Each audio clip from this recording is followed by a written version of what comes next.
Study first classes के YouTube channel पे आप सबका स्वागत है। आज हम देखने वाले हैं स्टैंडर्ड 6 के मैथ्स टेक्स्ट बुक का जो प्रैक्टिस सेट 27 है, उसमें जो 5th क्वेश्चन दिया है उसका फर्स्ट क्वेश्चन। इसके पहले वाले जो भी कुछ क्वेश्चंस है उसके वीडियोस मैंने ऑलरेडी स्टडी फर्स्ट क्लासेस के यूट्यूब चैनल पे पोस्ट किए, तो वो भी तुम एक बार जाके चेक कर सकते हो। तो चलिए देखते हैं आज के क्वेश्चन में क्या पूछा है। तो आज का जो क्वेश्चन है वर्ड प्रॉब्लम पे बेस है। यहाँ भी हमें इक्वेशन बनाकर ही सॉल्व करना है, पर वो इक्वेशन बनाना कैसे है, ये वर्ड प्रॉब्लम को देख के उसका स्ट्रक्चर कैसे फ्रेम करना है इक्वेशन का, वो पहले हमें जानना है। तो चलिए देखते हैं। हरबा ओन सम शिप, हरबा के पास कुछ शिप है। After selling 34 of them in the market, he still has 176 ship. हरबा ने क्या किया, जितने भी शिप उसके पास है उसमें से 34 बेच दिए, अभी भी उसके पास 176 शिप बाकी है। तो हमें उन्होंने पूछा है कि हरबा के पास स्टार्टिंग में कितने शिप थे। उन्होंने क्या बोला है, पहले हरबा ओन सम शिप, मतलब हरबा के पास कुछ शिप है। After selling 34 of them in the market, जो भी कुछ शिप उसके पास है उसमें से उसने 34 शिप मार्केट में क्या किए, बेच दिए। फिर भी उसके पास अभी भी कितने शिप बाकी है, 176। तो हमें पूछा है कि स्टार्टिंग में उसके पास कितने शिप थे। तो हमें तो पता नहीं है कि स्टार्टिंग में उसके पास कितने शिप है, तो हम एज्यूम करते हैं कि स्टार्टिंग में उसके पास एक शिप थे।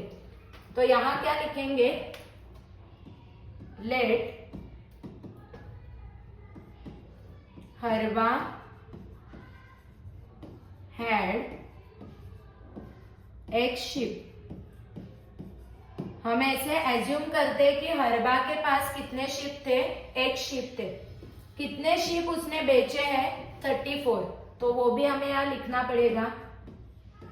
He sold 34 ship in the market।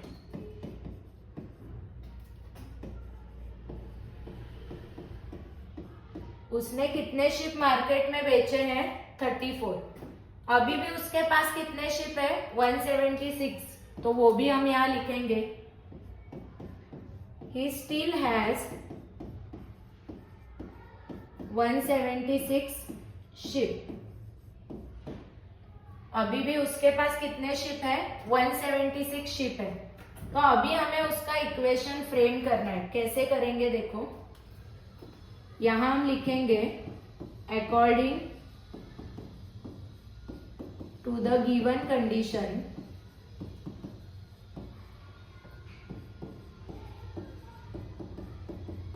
मतलब क्वेश्चन में हमें जो भी कुछ दिया है उसके अकॉर्डिंग क्या होगा। देखो, पहले उसके पास एक शिप थे, ओके।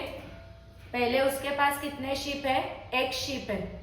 उसमें से उसने 34 शिप जो है वो मार्केट में बेच दिए।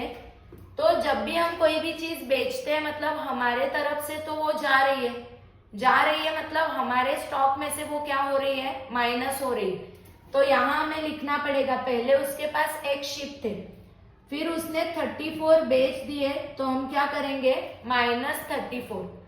इतना बेचने के बाद भी अभी भी उसके पास कितने शिप है, 176। तो हमें लिखना है इज इक्वल टू 176। बिल्कुल भी डरने की बात नहीं है, यहाँ ध्यान से देखिए तो तुम्हें समझेगा कि मैं एग्जैक्टली क्या बताना चाह रही हूँ।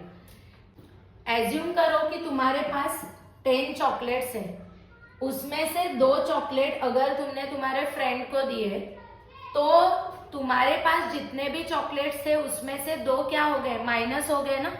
तो अगर हम 10 - 2 करेंगे तो आंसर क्या आएगा, 8। सेम यहाँ किया हमने, पहले उसके पास एक शिप थे, उसमें से उसने 34 बेच दिए, तो 34 क्या हो जाएंगे, माइनस। तो अभी भी उसके पास कितने शिप है, 176। तो अभी ये जो -34 है वो अगर वो साइड जाएगा राइट हैंड साइड में, तो क्या हो जाएगा, +34। तो यहाँ हम क्या लिखेंगे, x इज इक्वल टू 176 + 34। तो दोनों का एडिशन करेंगे तो आंसर क्या आएगा 210। इसका मतलब हरबा के पास पहले कितने शिप थे 210। तो यहां हम लिखेंगे therefore हरबा had 210 शिप एट फर्स्ट। मतलब स्टार्टिंग में उसके पास कितने शिप थे 210 शिप। बिल्कुल भी डिफिकल्ट क्वेश्चन नहीं है। पहले तो हमने जो भी कुछ गिवन है वो लिखा। हमें पूछा था कि हरबा के पास पहले कितने शिप होंगे, तो हमें तो पता नहीं है कि उसके पास कितने शिप होंगे, तो हमने क्या एज्यूम किया कि स्टार्टिंग में उसके पास कितने शिप थे x।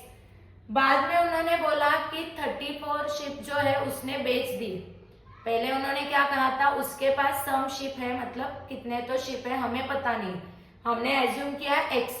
फिर उसमें से उसने 34 शिप बेच दिए, तो हमने लिखा है ही sold 34 ship in the market.